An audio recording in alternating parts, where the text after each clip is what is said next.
मेरे लिए किसानों की सेवा भगवान की पूजा है और यही मान के उनकी सेवा के काम में निरंतर लगे रहेंगे।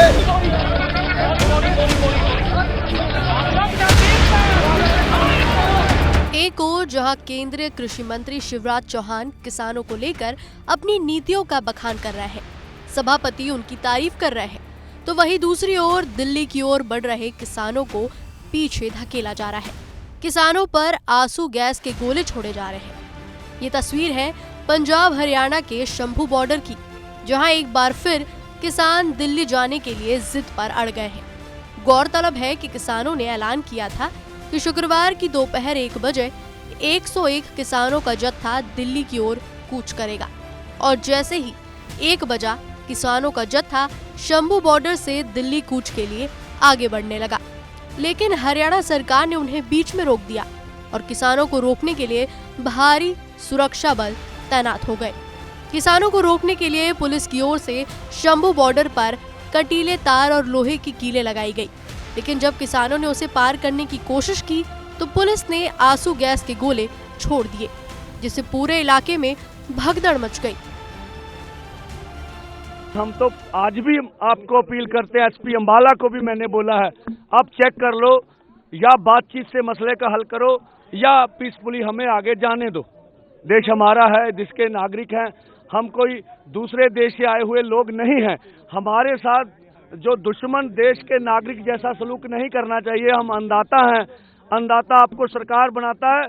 हम तो कहते हैं प्रधानमंत्री जी को सद्बुद्धि दे भगवान, वो बल प्रयोग से पीछे हटे, अपनी उपराष्ट्रपति की बात मानकर बातचीत का रास्ता खोले।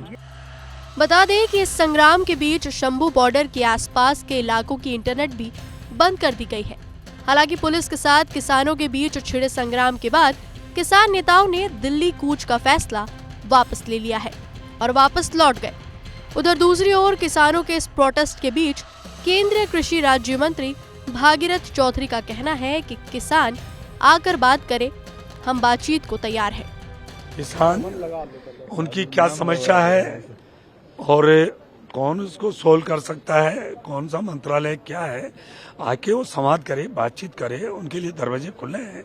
नहीं तो मैं भी उनका भाई हूँ, क्या समस्या है हमारे कोई बातचीत करे तो हम खुद उनसे वो आने के लिए उनके लिए दरवाजे खुले हैं, आकर वो बातचीत करें। अरे यदि वो बुलाए तो हम उनके बीच में जाने के लिए तैयार हैं। अब केंद्रीय मंत्री तो बातचीत करने को तैयार हैं, लेकिन किसानों के आने पर पुलिस प्रशासन का ये रवैया अपने ही आप में एक सवाल खड़े कर रहा है। चलिए आपको बता दें कि आखिर किसानों की मांग क्या है।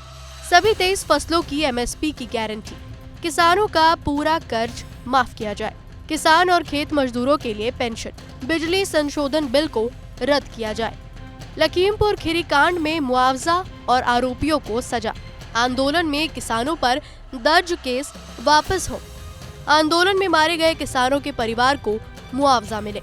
एक ओर जहां किसान अपनी मांगों के लिए सड़क पर उतरे हैं, तो दूसरी ओर इन समस्याओं को किनारे कर सरकार अपनी बड़ाई करने में जुटी नजर आ रही है। देखिए केंद्रीय कृषि मंत्री शिवराज सिंह को लेकर संसद में क्या चर्चा हुई। मेरे लिए किसानों की सेवा भगवान की पूजा है और यही मान के उनकी सेवा के काम में निरंतर लगे रहेंगे। MSP पर किसानों को उत्पाद खरीदा है और अब भी पूरा उत्पाद खरीदेंगे। आदमी की पहचान देश में लाडले के नाम से थी, अब वो किसान का लाडला होगा और मैं पूरी तरह आशावान हूँ और ऊर्जावान मंत्री अपने नाम के अनुरूप शिवराज ये कर दिखाएंगे। जयराम रमेश जी से मुझे उम्मीद थी कि वो कोई प्रश्न पूछेंगे, किसान को बड़ा अच्छा लगता यदि अगर एक बार भी एडजमेंट मोशन आता, आया नहीं। शिवराज जी बोलिए। और आज मैंने आपका नामांकन कर दिया किसान के लाडले। किसानों के कथित लाडले शिवराज सिंह चौहान ने MSP वाला दाव तो किया, लेकिन इससे किसान खुश क्यों नहीं नजर आ रहे। किसानों से बातचीत की पहल सिर्फ सरकार की बातों में ही नजर आ रही है, जिससे किसानों का आक्रोश और बढ़ता नजर आ रहा है। किसानों का आक्रोश न केवल शंभू बॉर्डर की ओर से देखने को मिला, बल्कि ग्रेटर नोएडा पर भी यूपी के किसानों ने अपनी मांगों को लेकर हल्ला बोल दिया, जिसके बाद परी चौक पर पुलिस ने 50 से ज्यादा किसानों को अरेस्ट किया।